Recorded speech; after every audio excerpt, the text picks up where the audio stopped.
Fala pessoal, tudo bem? Boa tarde, bom dia, boa noite. Na verdade, eu não sei quando é que você vai estar assistindo esse vídeo, mas estamos aqui hoje com a minha amiga Fernanda. Ela é escritora, tem inclusive alguns livros já publicados e ela também é ghostwriter, que é o trabalho de você desenvolver livro para outras pessoas, né, com a escrita e a assinatura da outra pessoa. Eu vou deixar você explicar um pouquinho melhor sobre isso. E ela tem um projeto de consultoria que ajuda outras pessoas a se desenvolver nessa área da escrita. Fê, muito obrigado por estar participando aqui do programa com a gente hoje. Conta pra gente, como é esse projeto, como é que você começou, como você desenvolve esse negócio e a partir daí a gente vai batendo papo. Certo. Olá a todos, obrigada, Guto, pelo convite. Bom, esclarecendo em relação ao ghostwriter que a gente comentou, que muitas pessoas de fato não conhecem, o ghostwriter é o escritor fantasma, é aquele escritor que fica nos bastidores, ou seja, ele vai produzir o texto de acordo com a demanda, com o objetivo daquele cliente e vai sair o livro publicado no nome do cliente, com todos os direitos autorais. Então, o autor fantasma, ele pega aquele material que o cliente já tem, podem ser textos, rabiscos, né, rascunhos que a pessoa já produziu, pode ser uma própria página de rede social, às vezes a pessoa tem bastante conteúdo ali, bastante pílulas publicadas, né, posts de Twitter, enfim, bastante material que pode ser aproveitado, relatos, entrevistas, áudios, enfim, o material é bem diversificado, mas aí o escritor, ele recebe esse material e ele transforma isso no livro, faz toda a organização dos capítulos, a definição do estilo, do ritmo, tudo de acordo com o objetivo daquele autor, porque ele precisa ter essa definição, qual que é a pegada que vai ter aquele livro, qual que é o objetivo por trás, se é autoridade, se é visibilidade, se é vender algum produto que está associado, se é apenas uma realização pessoal, né? Muitas pessoas têm esse desejo de eternizar, sacramentar aquele legado, sua história de vida, ou compartilhar uma experiência, alguma coisa na sua trajetória de vida mesmo, que foi bastante impactante, que a pessoa entende que vale a pena dividir com os outros. Vou fazer umas perguntas nesse ambiente. A pessoa, quando ela escreve uma bibliografia, e aí tem um escritor lá que escreve normalmente a bibliografia daquela pessoa, isso é considerado ghostwriter? Sim, sim. A maioria das personalidades que a gente vê, a biografia do Obama, de algum empresário, pessoas assim muito influentes, políticos, não é a pessoa que escreveu. A maioria dos casos, assim, a maioria esmagadora, tem um escritor fantasma que está por trás. Porque aquela pessoa, dificilmente ela tem o domínio da técnica de escrita, né, de conseguir fazer essa estruturação do texto, escolher a linguagem adequada, como muitas vezes, por serem pessoas de muito sucesso, uma vida agitada, não tem tempo também. Então, elas passam, que nem eu falei, da forma como elas conseguem, muitas vezes são entrevistas, até porque o escritor ele precisa pegar a essência daquela pessoa. Então, quando você lê um livro ali do Obama, você quer ver o Obama, você quer ver a linguagem dele, o tom dele, a personalidade. Se tem um pouco de ironia, de sarcasmo, de doçura, essas características precisam estar impressas no livro. Mas é exatamente dessa forma. Ok. Posso fazer pergunta polêmica? Claro. Como é a sua visão? Eu sei que você está do lado como escritora. Da questão moral do cara publicar um livro que não foi ele que escreveu. Isso já te bateu? Alguém já te perguntou sobre isso?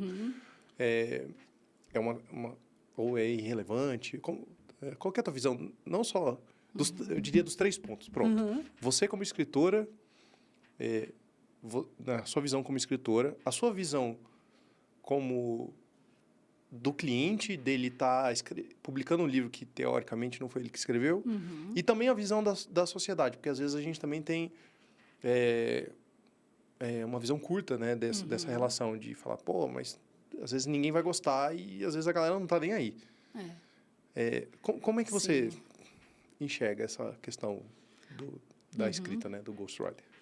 Bom, eu entendo que muitas vezes pode existir essa visão assim de apropriação ou assim de alguém levar créditos em relação ao que o outro, na verdade, produziu, mas eu não vejo dessa forma. Porque, na verdade, assim, todos nós temos história. Temos histórias, temos conhecimento, temos saber, temos experiência. A gente conseguir colocar isso num papel, estruturar na forma comercial de um livro, já é outra coisa. De fato, nem todo mundo sabe, né, domina isso. E não precisa mesmo saber. E daí que entra um escritor profissional que vai pegar esse material e vai transformar num livro. E, na verdade, o que ele vai pegar é o que a pessoa vai passar. E é por isso que eu comentei aquela questão dos traços da personalidade. As digitais do autor, do dono do livro, elas precisam estar ali. Então, o que você vai me passar, eu tenho que tentar ao máximo captar a sua essência para colocar ali. Eu estou só arrumando as suas ideias. Eu estou te auxiliando nisso. É que nem quando você planeja uma casa dos sonhos. Você tem um estilo que você gosta, um estilo industrial, um estilo minimalista, um estilo mais assim. Mas não é você que está ali, vai ter um arquiteto que vai te auxiliar, que vai te orientar os materiais, alguém que vai te auxiliar na decoração. Mas aquela casa dos sonhos é sua, você escolheu os elementos, é você que vai morar ali, ela é a sua casa, né, o seu lar. Então, é uma analogia que eu acho que é bem compatível. Caraca, eu acho que eu nunca tinha visto dessa forma. Eu não sei se é um preconceito, né? Mas, sei lá, a forma que a sociedade talvez empurrou na minha cabeça é que, tipo assim, pô, mas esse livro aqui não foi o Obama que escreveu, foi o José lá, o cara que tá como autor lá, ou pelo menos coautor do livro. Mas realmente, se a gente for pensar sei lá, pô, eu sou dono da casa, eu construí uma casa, não foi eu que fiz aquela casa. Não foi nem eu que botei nenhum tijolo na casa, né? Teve um arquiteto que fez o projeto, um engenheiro que Sim. executou, aí tem os empreendedores. Faz todo sentido isso aí. Sim, você deu ali o tom que você quer, um estilo de decoração, os elementos, o tipo de mobília, mas alguém organizou melhor. O arquiteto, o design de interiores, os engenheiros. Então, eu vejo dessa forma.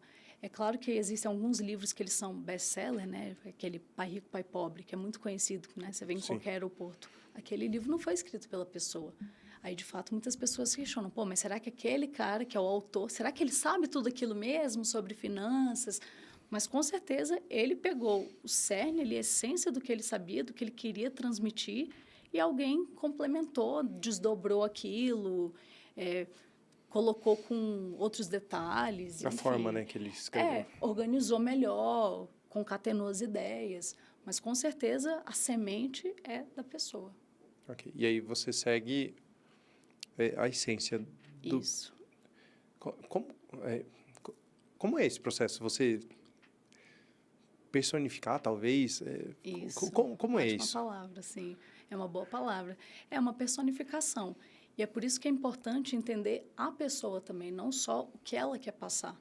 Que é que nem eu disse, a gente dispõe de uma série de recursos literários e a gente precisa saber o que vai escolher. Que nem eu falei, às vezes o livro ele pode ter um pouquinho de ironia, de sarcasmo, pode ter aquele tom mais ácido. Se a pessoa tem esse tipo de humor e se ela é conhecida por isso, né, no seu ambiente de trabalho, na sua roda. Ou pode ter uma linguagem que é um pouco mais terna, mais empática, porque aquilo é o que aquela pessoa quer transmitir, é o que ela é. Então, é por isso que é muito importante sempre quando a gente vai fazer o trabalho de ghostwriting, não ver só o texto, mas a pessoa que está por trás. E muitas vezes tem que ter, não é só assim, me passei o texto por e-mail, eu vou pegar aqui e vou arrumar, tem que ter contato com a pessoa. E aí eu vou fazendo outras perguntas. Por que você está escrevendo esse livro? O que você acha disso? Os capítulos serem assim, para eu conseguir ir no fundo e realmente garimpar essas informações. Ok. Da onde veio esse projeto? Como é que você começou isso? Como é que, né, essa sua consultoria se desenvolveu na sua história? Olha, foi tudo assim, vapt-vupt. Foi Sério? muito rápido. Sim, Eu muito estava esperando você rápido. falar, nossa, faz 10 anos que eu comecei no mundo da escrita e tal. Não, foi extremamente rápido. Assim, a minha relação com a escrita já vem de muito tempo. Agora, a profissionalização disso foi muito recente. E ela teve alguns incentivos, até um pouco de um empurra, assim, dos acasos da vida. Ok. Eu sempre quis fazer isso, mas não tinha tempo. Trabalhava muito. Aquele roteiro que todo mundo conhece. Você não ter tempo para fazer as coisas que você gosta, não conseguir tocar outros projetos. E aí eu fui encaminhando minha vida, estudando, fazendo mudança de emprego para conseguir ter esse tempo. E aí cheguei nesse momento, que já tem um pouco mais de um ano, quando eu cheguei nesse momento de ter mais tempo, mais energia, mais disposição. E além disso, ainda tive ali uma situação de saúde, um pouquinho de um susto, de uma condição ali, tipo um mal súbito. E aí isso me deu um estalo também, assim, poxa, agora eu consegui o tempo, mas eu não voltei a fazer as coisas que eu queria, que era escrita e a questão dos cavalos, que é cavalgar, né, que é a minha paixão da vida. E aí também não demorou mais uma semana. Eu já comecei, não, agora vai sair também, por causa desse susto. E aí eu comecei a tocar esses dois projetos. Ok. Quando a gente fala do trabalho de consultoria, de ser uma consultora, como é que você enxerga isso? É curioso, né? Porque é realmente um nicho muito peculiar. Você nunca imagina, muita gente nem sabe, né? Nem sabe que existe o ghostwriter, que existe mentorias literárias. Todo mundo acha que o escritor é aquela pessoa que já nasceu com um dom. Já nasceu ela mesma, já decide aquilo. Não é bem assim. É que nem eu falei, todos nós temos histórias para compartilhar, saberes, conhecimentos. Então, é realmente atípico pensar numa consultoria nesse formato. Mas faz todo sentido que exista esse produto hoje. A gente está na era digital. Visibilidade, comunicação, isso tudo está muito em alta. As pessoas precisam mostrar o que elas sabem, quem elas são, qual é o propósito delas e qual é a melhor maneira de comunicar do que um livro. Então, está surgindo uma demanda grande de CEOs, profissionais de saúde que têm clínicas, que têm uma trajetória de sucesso, cientistas, pesquisadores, ou pessoas que têm assim, uma história pessoal mesmo, de superação, de relacionamentos, vivências na maternidade, pessoas que querem colocar isso, de fato, em palavras, né? Registrar. E elas sentem insegurança, porque é um espaço de muita vulnerabilidade. Você vai botar lá, as pessoas vão ler. Sim. Você está se expondo demais ali. E daí, essa insegurança, a pessoa pensar, poxa, será que eu escrevo bem?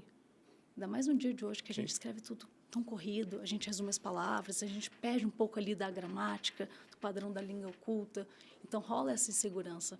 Daí a importância de existir essa consultoria, para pegar o que você tem, que você quer colocar no papel, que você quer registrar e deixar isso pronto. Tá. E aí você pode ou escrever pela pessoa ou você ensinar ela a escrever por conta própria.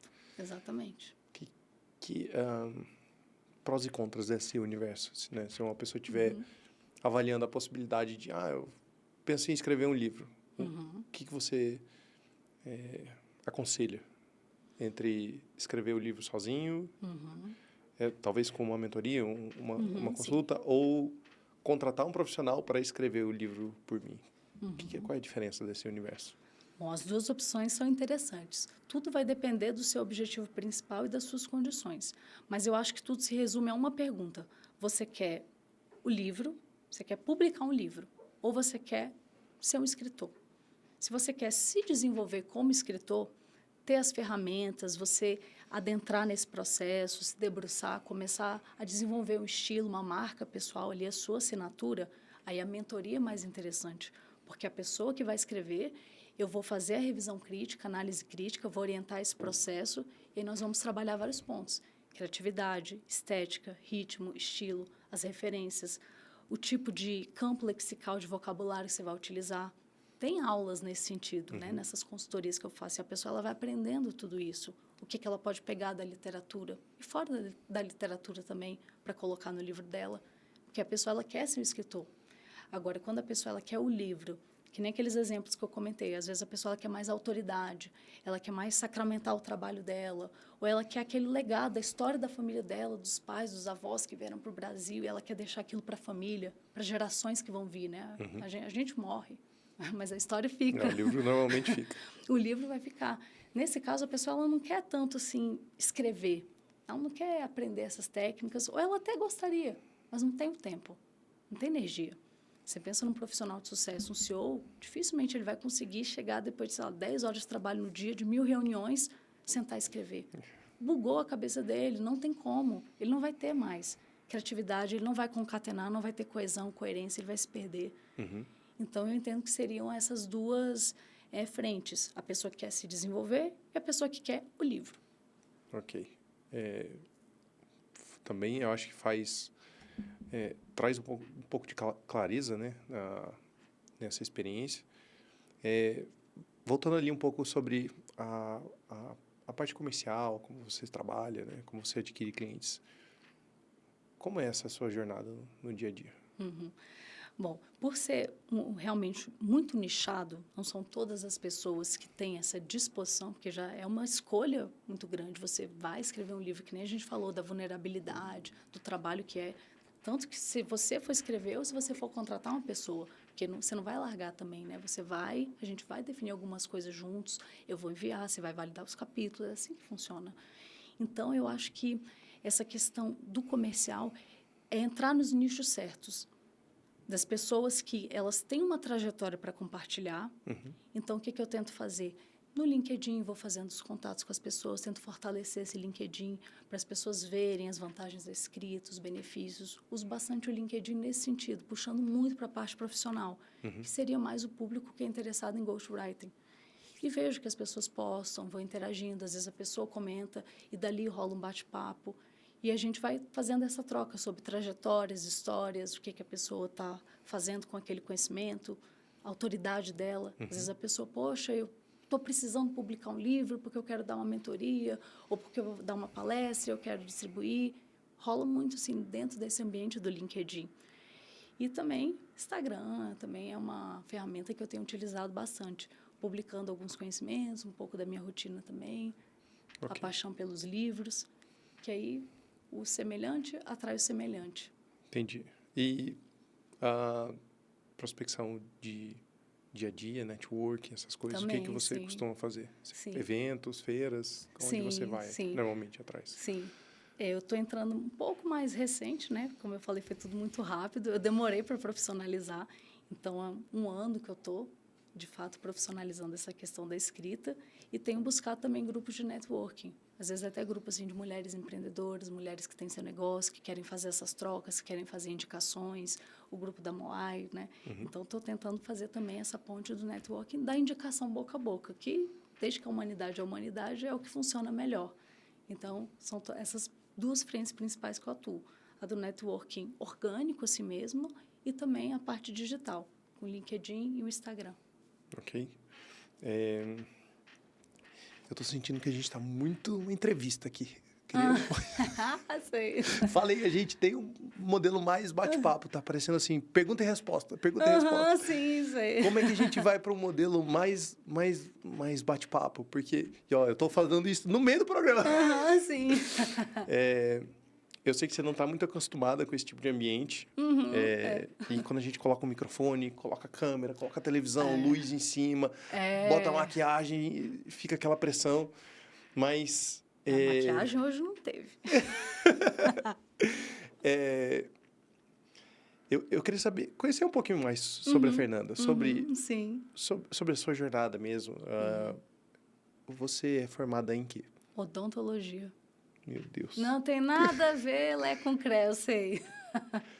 Tá, melhor ainda. Então, vamos voltar lá. Vamos. Você entrou no curso de odontologia. Sim.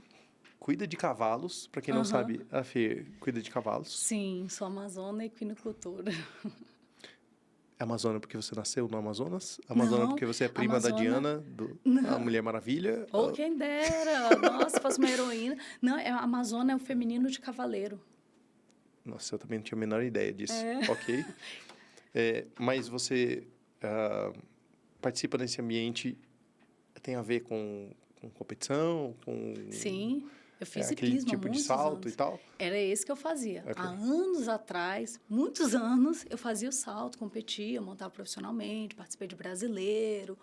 Mas, quando eu entrei na faculdade de odontologia, como curso integral, manhã e tarde, são muitas matérias, não tinha mais como conciliar.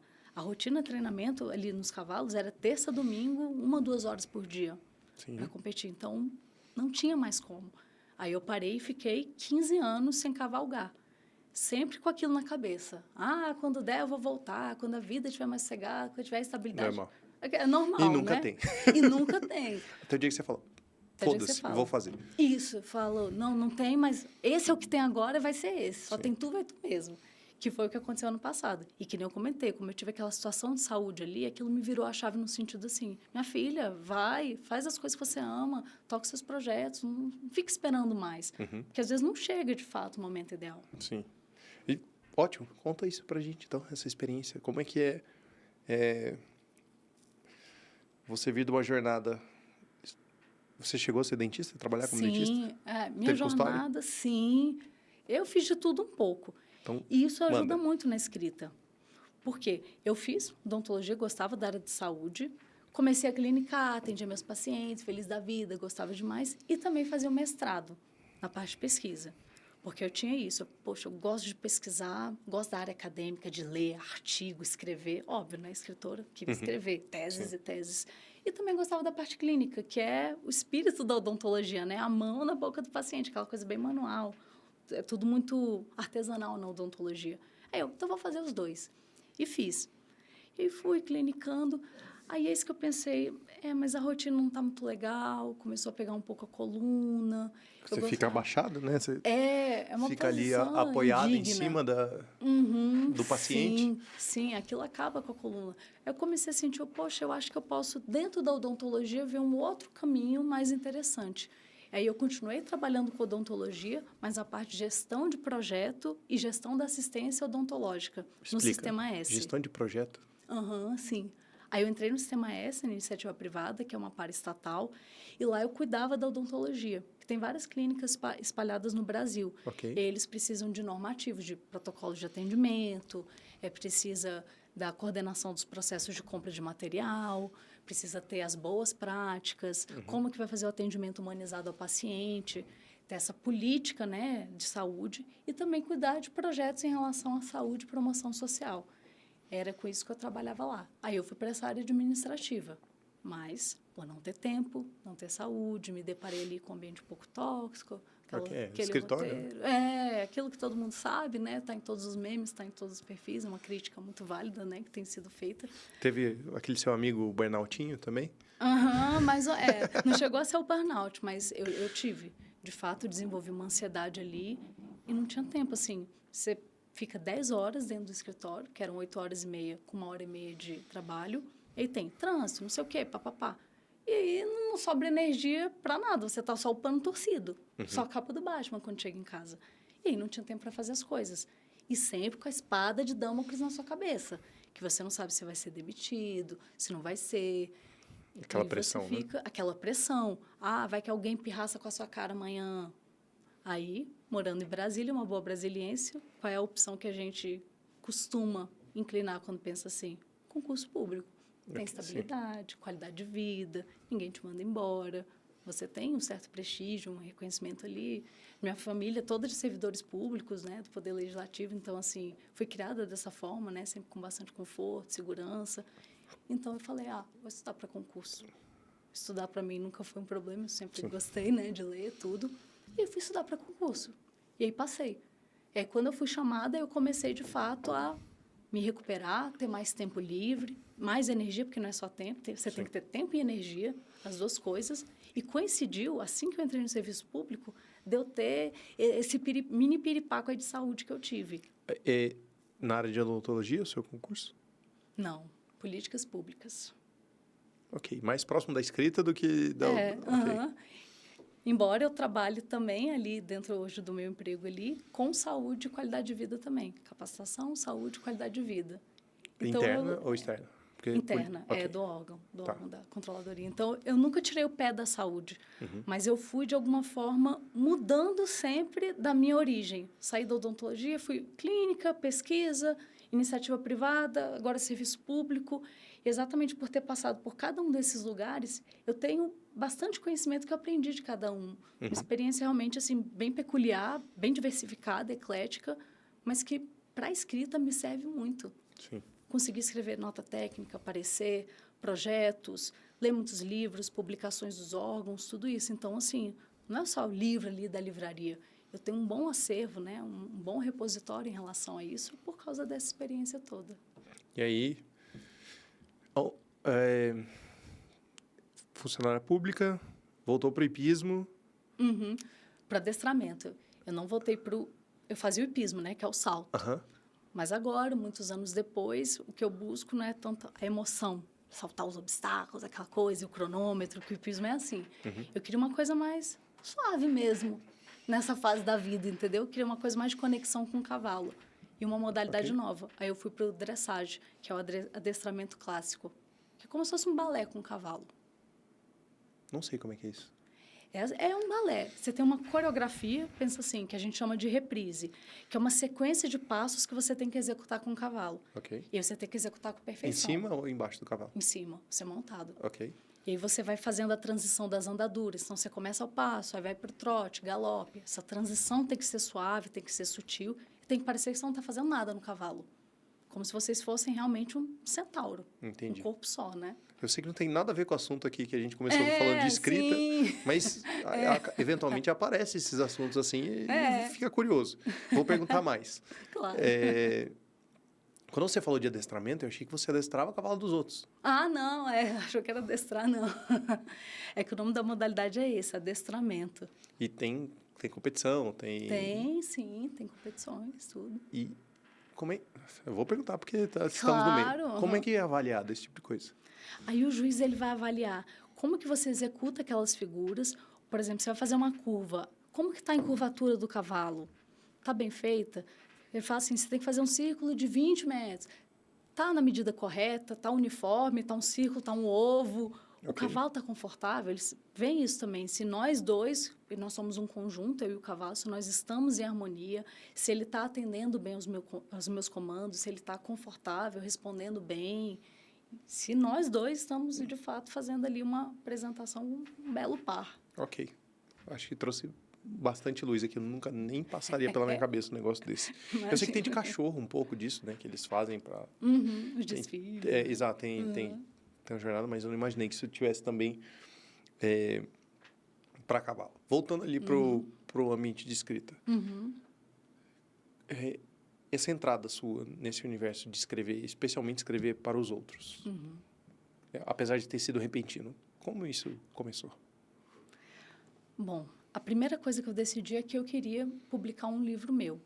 Não foi de início pensei, vou trabalhar com isso.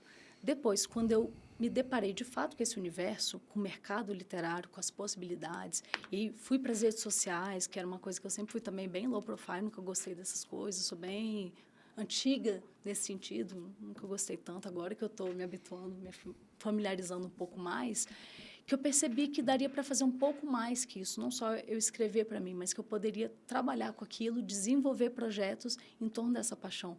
Porque é uma coisa que eu gosto muito, de ler, de escrever, de recomendar para os outros, de ler o texto dos outros. E é que nem eu falei, assim, a minha relação com a escrita, ela já vem de longe. Então, eu já meio que fazia esse ghostwriting da vida. Carta de demissão, eu já escrevi, volta de casamento, mensagem que as amigas iam mandar pro crush, dando resposta, não sei o quê. Coisinhas assim, sabe? Ok. Você escrevia por outras pessoas, outras coisas que não fossem livros. Sim. A pessoa falava assim, vou mandar essa mensagem aqui para fulano de tal, esculhambando, não sei o que você acha? Eu vou ter que perguntar. Eu quero a mensagem. Você vai falar pra gente qual foi a mensagem. Não precisa falar a pessoa. Nossa, mas foram muitas, eu não vou lembrar. Não vou lembrar. Bom. Mas teve essa da carta de demissão, que a pessoa fez assim e tudo. Aí você quer uma mais genérica, mais pro forma, ou você quer uma assim, dei a volta por cima, aquela cutucada. Tá. Da pessoa pedindo demissão. Okay. A pessoa ia pedir, e como eu já tinha feito isso, já tinha saído da empresa, a pessoa, você tem um modelo, tudo. E eu não achei o meu, eu falei, mas eu posso te ajudar a fazer, se você quiser. Fê, quero sim que você me ajude. Porque eu sempre fui muito conhecida também por isso, por escrever bem. Que as pessoas viam isso, assim, e-mail, nota técnica, nos documentos do dia a dia mesmo. As pessoas sempre reparavam que que eu dava um esmero, que eu caprichava nessa parte, que eu gostava. Tanto que sempre o pessoal me passava trabalhos assim, porque sabia que escrever eu ia amar. E aí eu fiz essa pergunta, você quer uma carta para forma, basicona, genérica, vou me desligar, ou você quer, assim, com um quê de dei a volta por cima, aquela alfinetadinha, porque ela também saiu meio que, graças a Deus, estou saindo daqui, entendeu? E aí ela, não, eu quero com a volta por cima, cutucadinha. Okay. Aí eu, então, vou dar esse tom, com elegância, mas vamos dar aquele tomzinho ácido para você sentir esse gostinho, né, desse momento importante. ChatGPT. E aí? Polêmico, sim. Polêmico. O espaço não é sobre polêmica, mas eventualmente aparece. Claro. Você está falando de escrita, e aí vem uma máquina que, vamos por várias aspas, né, escreve pelas pessoas. Sim. Até isso foi uma das questões que perguntaram no outro podcast. É o seguinte, o ChatGPT ele tem muita utilidade. Até mesmo para correção, você revisar um texto, a parte gramatical, ele pode auxiliar. Mas o que a inteligência artificial faz? E o que a gente quer que ela faça? Que ela se pareça o máximo possível com o humano.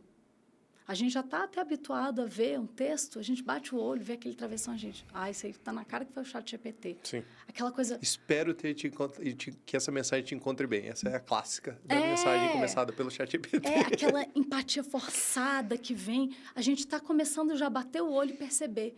Isso desmerece, desvaloriza, começa a ficar tudo repetitivo, porque a IA ela vai trabalhar sempre com padrões. Sim. Ela vai pegar tudo que existe daquilo, vai fazer lá, enfim, o botar tudo no liquidificador e vai dar aquela resposta a partir do que você solicitou para ela. Ela só trabalha com isso. Ela nunca vai ser disruptiva, ela nunca vai inovar, ela vai ser sempre linear. Sim. Ela nunca vai ter esses clímax, ela nunca vai romper, ela não vai ter essa coisa humana, que ao mesmo tempo que é um pouco caótica, que é um pouco inesperada, é também o que surpreende. Sim. E é por isso que a IA ela vai estar nesse patamar inferior ao humano. O humano ele pode criar muito mais, ele pode sensibilizar muito mais. Dificilmente você vai ler uma coisa feita por ChatGPT e você vai se emocionar. Dificilmente isso acontece. Você pode sentir Não dá não. mas Eu tava refletindo a respeito, mas eu acho que não dá mesmo. Não, é muito protocolar, é muito raso. Nunca vai ser igual. É aquilo, ela vai trabalhar, que nem a gente falou, com a realidade. A realidade, ela tem um limite. Ela tem uma caixinha que ela está dentro. A imaginação, não. A imaginação vai além. Ela realmente consegue romper todas as barreiras e nos surpreender, nos emocionar, nos chacoalhar. Então, você não tem que brigar com o ChatGPT. Não, eu não acho que nós temos que brigar. Eu acho que nós precisamos, assim, usar com moderação, entender esses dois lugares, essas diferenças, o nível de sofisticação de um e de outro e tentar realmente utilizar com parcimônia. Até como profissional de saúde eu comento isso, porque o uso reiterado dessas ferramentas emburrece a gente começa Sim. a perder em cognição, em criatividade, a gente fica preguiçoso, a gente fica imediatista, a gente não consegue ler mais as coisas, tudo a gente já quer a resposta. Bate o olho na manchete, já toma a decisão inteira de tudo que está Isso. escrito ali. Sim. Perde o senso crítico, então a gente precisa ter cuidado em relação a isso também. Hoje de manhã eu estava na reunião com um cliente e ela chegou para mim, porque eu quero um agente de IA para responder aos meus clientes no WhatsApp. É uma escola. E eu falei, olha, realmente ele vai te responder mais rápido, só que você vai criar um distanciamento com o seu potencial cliente, que era, né, para que a gente estava conversando sobre isso.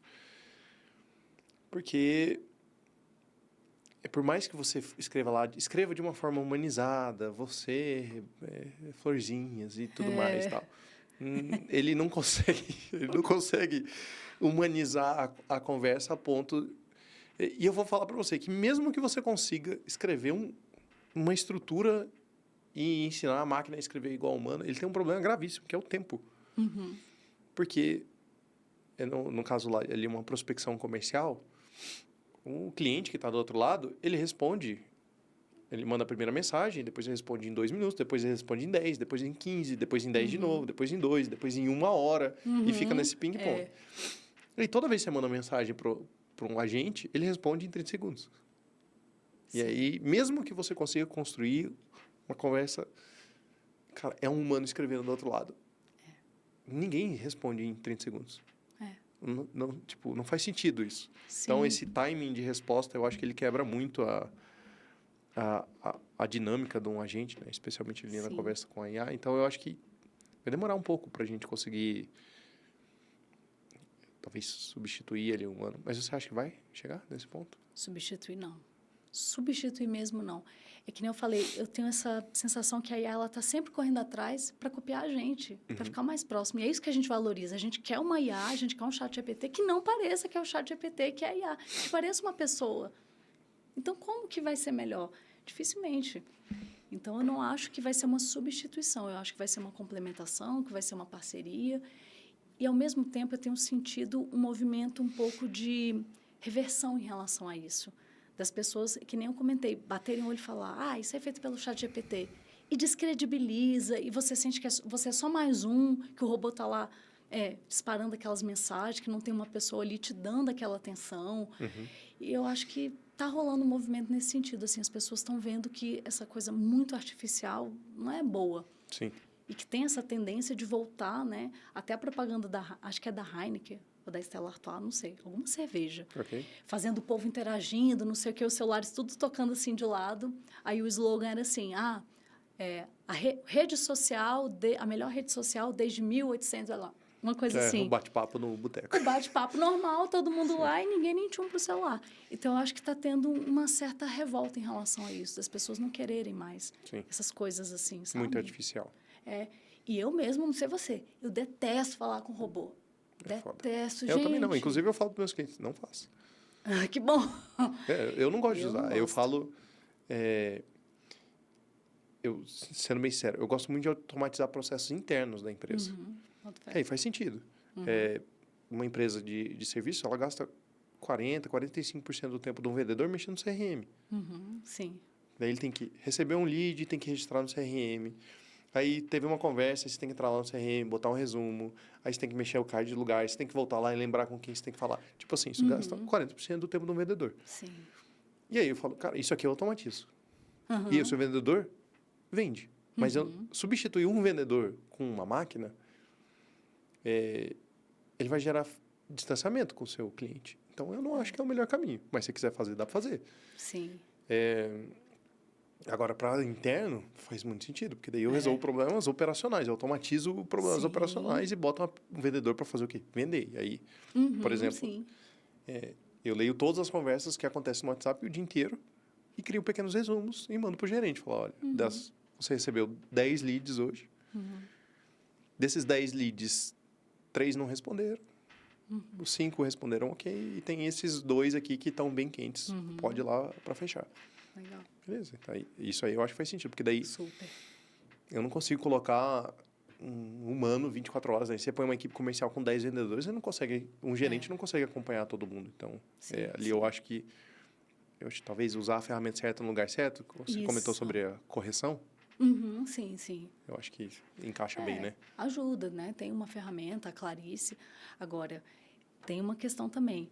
A Amazon, algumas outras plataformas, elas já estão começando a querer conseguir detectar os textos que são feitos, que de alguma forma é utilizada a IA, para barrar. Porque tem muita gente que está fazendo livro aí à torta e à direita por Sim. meio de IA. E aí você não consegue nem usar assim. Se você quer usar só para revisão, ainda assim a plataforma não vai saber se foi para revisão, se não foi. Então, Mas às vezes né? a revisão muda a forma de escrita do texto Também você e tem bota que... um alerta no... Exato, pode gerar interessante. uma ambiguidade ali. Eu mesma, nos meus trabalhos, não uso IA para nada, nem para revisão. É tudo humano.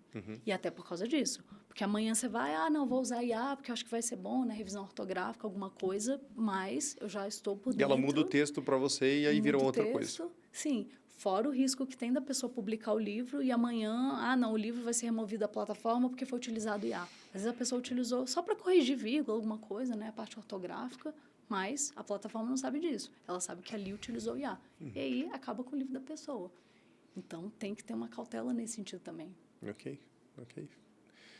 Então, se você quer escrever um livro, fique alerta com esses pontos, porque eu acho que são Sim. importantes, né? Você levar em consideração. É Sim. um trabalho relativamente demorado, né? Sim. Um livro ali Sim. razoável, 200, 300 páginas é um livro razoável, né? Sim, Demanda tempo, você vai passar aí uns 6 meses escrevendo e tal, por aí né? Por aí. E aí você faz um trabalhão lá e chega lá na hora e corta o alcance e você não consegue, Sim. né, ter a própria plataforma te tira Sim, do sim. portfólio. Sim. Mas é bom saber que esses pontos, né, esses pontos críticos, porque a gente analisa melhor, né, como é que a gente está fazendo as coisas Sim. que a gente está fazendo. Sim. Essa falta de pessoalidade já está gerando muito alerta, né? Sim. Você bate o olho ali, né, mais uma vez, vê uma conversa ali de máquina, você fala, pô, isso aqui parece ser um robozinho escrevendo. E aí eu vou engajar nessa conversa, não vou e tal. Então, Sim. eu acredito que a ideia do livro esteja no mesmo sentido. Ao longo dessa jornada que você está trabalhando, escrevendo livros e tudo mais, quais têm sido os pontos que você fala assim, putz, isso aqui tá difícil para mim, dentro do universo, como negócios mesmo? Como negócios. Olha, eu acho que o mais difícil talvez seja conseguir virar a chave na cabeça das pessoas, assim como foi para mim, aquele senso de urgência que eu tive em função das circunstâncias, das pessoas entenderem a importância que o livro tem e as oportunidades que o livro pode abrir. O livro pode virar uma série, pode virar um filme, pode virar uma saga de livros, pode virar um podcast, um slogan de marketing, uma ópera, um balé, né? O livro, ele desdobra em palestras, em mentorias, cursos. Então, ele, de fato, abre muitas possibilidades. Ele é um universo ali que se abre. E não só nesse sentido de profissional, de você fortalecer sua autoridade, visibilidade, mas uma coisa pessoal também. Então, o que eu acho que muitas vezes as pessoas elas não conseguem ter noção desse tanto de benefícios que tem em relação ao livro para conseguir, de fato, fazer a escolha de ter esse trabalho, de fazer esse investimento, que é que nem você comentou. Fácil não é. Ainda que você passe para uma outra pessoa escrever, nós vamos, né, pensar juntos o processo, você vai avaliar, você vai botar seu nome lá. Vai ter que estar próximo, é o seu nome, é aquilo que a gente falou da vulnerabilidade. Então, de fato, é uma escolha impactante que a pessoa toma. Né? Investimento de tempo, de dinheiro, tudo isso. Mas eu acho que ainda falta um pouco das pessoas de perceberem o tanto de coisas que o livro pode proporcionar a elas. Muito mais do que aquela publicação, aquela distribuição ali. E supondo que a parte financeira não fosse um maior benefício nesse jogo, o que você diria que é? Olha, tirando totalmente parte financeira, profissional, esses objetivos, indo totalmente para o pessoal do livro, eu acredito que são duas coisas principais. A primeira é que essa questão de legado, você registrar a sua história, você conseguir, de fato, sacramentar aquilo lá, né? Deixar registrado. E olha como isso é importante para a humanidade, né? Tanto de coisa que a gente consegue, que a gente sabe, que a gente aprendeu, que a gente desenvolveu, porque a gente conseguiu resgatar. E o tanto de quartos escuros que a gente tem em relação à história, porque não tinha registro. Não tinha registro. Surgiu quando, aliás, surgiu os sumérios, não sei o quê. E o que veio antes? A gente não buraco. sabe. A gente não sabe, porque ninguém escreveu. Aquilo se perdeu. E aí a gente entra nessa questão dos mitos, do imaginário. Então, tem essa primeira parte do registro, de uma coisa que está ali formalizada, né, sacramentada e disponível para gerações e ao longo do tempo, vencer o tempo. Por isso que eu digo que escrever é o mais próximo que você pode chegar da eternidade. Porque o corpo vai perecer. Sim. Agora a história fica. E a parte digital também vai. Também. Isso aqui vai virar outra coisa. Sim. E muitas vezes vai e volta, que nem a gente diz, né? O digital começa a pegar muito aqui. Aí as pessoas sentem falta do presencial, deixar o celular um pouco de lado, ver que isso adoece. Total. Tem toda essa movimentação. E também como um canal para drenar emoções. Não só para você registrar o seu legado, mas para conseguir drenar as suas emoções. Porque quando você está sentindo alguma coisa, às vezes você não sabe o que você está sentindo, mas quando você tem que escrever, aí você começa a processar aquele sentimento, aquela experiência de uma forma diferente. Você começa a buscar ali no seu dicionário, no seu vocabulário, o significado daquilo, o sentido. Mas isso é o que eu estou sentindo? É raiva, é mágoa, é frustração, é rancor, é medo. Aí você vai buscando as palavras para poder escrever. Na sua caixa mental, você está trabalhando aquelas emoções. E pode reparar, depois que você coloca no papel, dá um alívio. Dá. Melhora. Tem aquela, né, de quando você quer brigar com uma pessoa, e aí você escreve uma carta para a pessoa. Escreve a carta para a pessoa. Aí quando você termina de escrever, você, tipo, nem quer brigar mais com a pessoa. Você pensa assim, nem vou mandar para fulano de tal. Você fez a nota e esculhambou, desfiou o rosário, xingou até a 20ª geração, fez a caveira da pessoa, botou no papel, passou. Porque o seu processo era aquilo. Você já digeriu, você já processou, você já oralizou aquilo ali. Quase um psicólogo. Quase. Por isso que existe a escrita, inclusive, como um método terapêutico mesmo. A pessoa colocar ali seus sentimentos, porque isso realmente melhora a pessoa. É uma drenagem de emoções. Eu fiz, durante uns 6 meses, o tal do Morning Journey. Journal, aliás, desculpa. Era uma época que eu estava muito atribulado psicologicamente.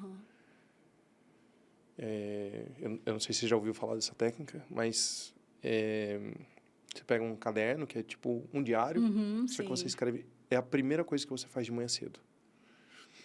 Então, você acordou, você não ingere nada, não come nada, e você tem o objetivo de escrever 2 páginas. Pode ser rasurado, pode ser rabiscado, pode ser até meio zonzo. Você escreve para botar a cabeça. Sim. E eu passei a ser uma pessoa muito menos ansiosa por conta disso. Porque eu acumulava muitos problemas, muitas dores, e eu estacava uma em cima da outra, e eu chegava durante o dia e eu já não lembrava mais o que eu tinha que fazer, e eu ficava mais ansioso ainda, e aí eu não lembrava mais o que tinha que fazer, e virava uma bola de neve. E Morning Journal me ajudou muito a começar meu dia. É igual a galera que vai pra academia de manhã cedo. Sim.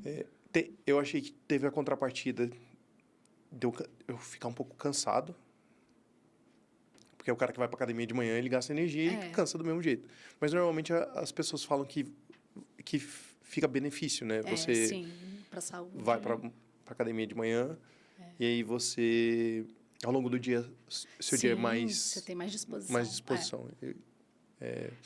Eu senti que foi mais ou menos assim. E eu escrevi muita coisa, colocava muita coisa pra fora. E, assim, foi uma terapia mesmo. Eu passei esse processo, me falaram que era interessante que fosse finito, que eu não ficasse fazendo isso aí pro resto da vida. Sim. Mas quando eu acabei esse processo, eu saí quase que uma outra pessoa, tipo, mais leve, mais centrado. Eu passava por problema e falava, tudo bem, vamos sentar e vamos resolver isso aqui. Sim. Claro, não sou indestrutível, eventualmente aparece uma outra coisa que me abala. Mas me ajudou muito a escrever. Sim. Botar para fora, assim, né? Escrever. E eu escrevi no papel e caneta. Na mão, eu acho raiz. Exato, raiz. Porque o digital distrai, né? Você tá no computador, aí você começa lá a escrever, aí você vê uma aba piscando, uma notificação, uma outra aba. Puta, eu tenho que fazer essa tarefa. Aí você já muda de aba e vai fazer outra coisa. Não, fazendo no papel mesmo, papel e caneta. E é diferente. Caneta, e não lápis, caneta, para ficar... Que a ideia era... Escrever errado, escreve na frente. Você não vai lá e apaga, não é um texto, né? E aí, tipo, quase que um vomitaço ali. Que eu tinha que escrever e jogar para fora. Sim. Realmente foi uma experiência muito boa. E eu não tinha pensado nisso. Ajuda Agora muito. que você falou de você trabalhar o seu psicológico, né? De você colocar para fora e tal. Sim. Você se enxerga também, né? É isso, você começa a buscar as palavras, você começa a se entender também. E a escrita, por mais que você faça de uma forma livre, que nem você comentou, ninguém ia ver aquilo. Você escreve, rabisca, faz a mão com a letra feia, os garranchos, não importa. Mas qualquer escrita, você vai querer organizá-la de alguma forma. Você vai querer dar uma coesão, você vai querer dar, né, uma lógica para ela. E quando você faz isso, é um momento que você consegue dar uma racionalizada também. Enxergar como se você fosse uma pessoa externa. Você se vendo. Tem muito essa função escrita, ela vai ser, então, o espelho. Sim. Né? Muito, muito. Eu confesso para você que eu nunca li. Eu acho que eu tenho um deles guardado. Mas eu nunca li o que estava escrito. Mas eu acho que não precisava também. Sim. Mas realmente me ajudou muito nesse processo de ansiedade. Então, né, para as pessoas, se precisar criar um livro, entre em contato com a Fernanda. A gente depois vai deixar os contatos aqui. Isso. Na mensagem. Mas realmente me ajudou muito. Eu não tinha pensado nisso. Faz todo sentido, né? Depois de um tempo. Isso tem uns 5 anos, mais ou menos. Na minha vida, né? Deve ter ajudado bastante mesmo, com certeza.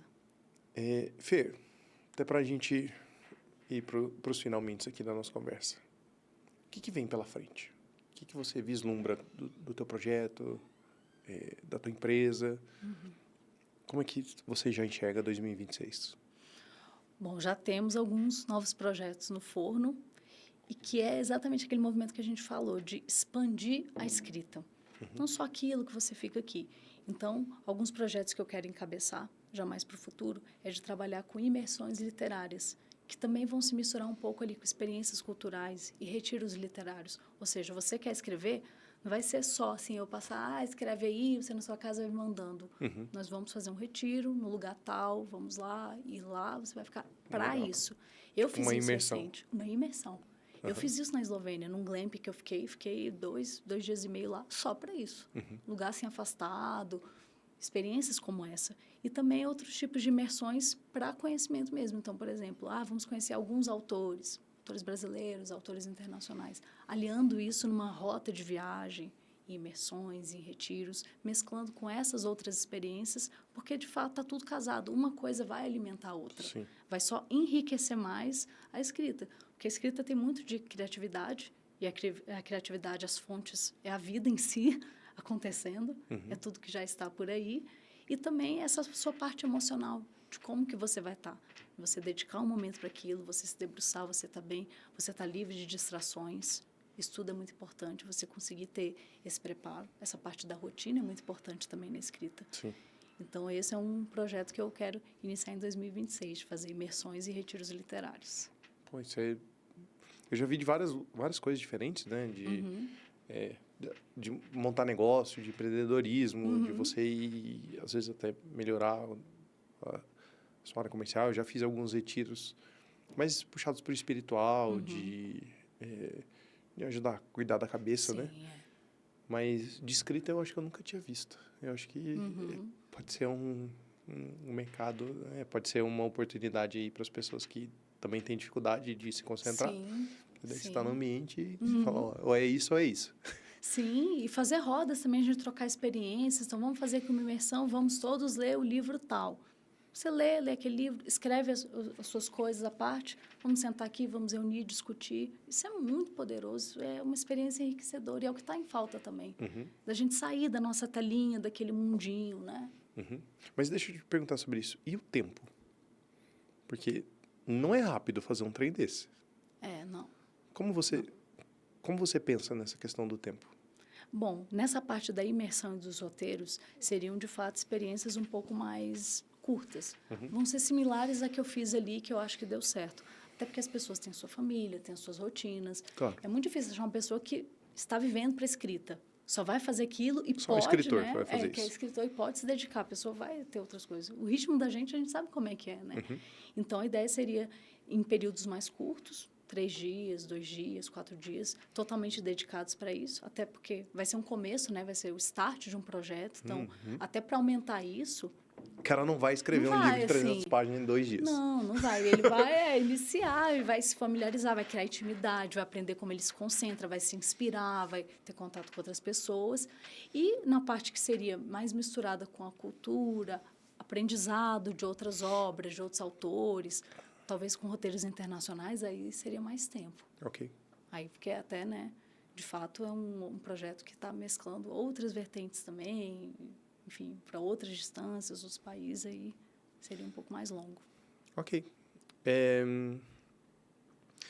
Você quer deixar um último recado para o pessoal? Bom, o recado que eu gostaria de deixar é: tira o seu livro da gaveta, que nem a gente falou. Histórias todo mundo tem. Todo mundo tem alguma coisa valiosa para compartilhar. Conhecimento, uma experiência, alguma vivência, não importa o que seja. Mas tira da gaveta e coloca no papel. A gente falou aqui, escrever tem inúmeros benefícios. Sim. E é uma experiência realmente transformadora. E que só vai abrir mais páginas e mais portas na sua vida. Ótimo, ótimo. Aprendi algumas coisas aqui no meio do caminho, que é sempre bom. legal. A gente trazer um convidado que não só conta a história dele, mas conta pequenos conteúdos, né? Pequenas pílulas, assim, que a gente fala, caraca, realmente eu não tinha tinha pensado ou refletido a respeito. Talvez eu até me incentive mais ainda a escrever por conta dessa questão psicológica. Que bom, Hoje eu acho que analisando interno, né? Minha cabeça está ok, mas sempre tem um outro pontinho, assim, que às vezes não dá tempo, né? De a gente colocar para fora. Não dá. Eu estava conversando com uma outra pessoa esse final de semana sobre psicólogo, que a gente fica numa consulta de 45 minutos para resolver a semana inteira. E às vezes a gente não falou nem o que tomou no café da manhã e ó, acabou o tempo, pode ir embora.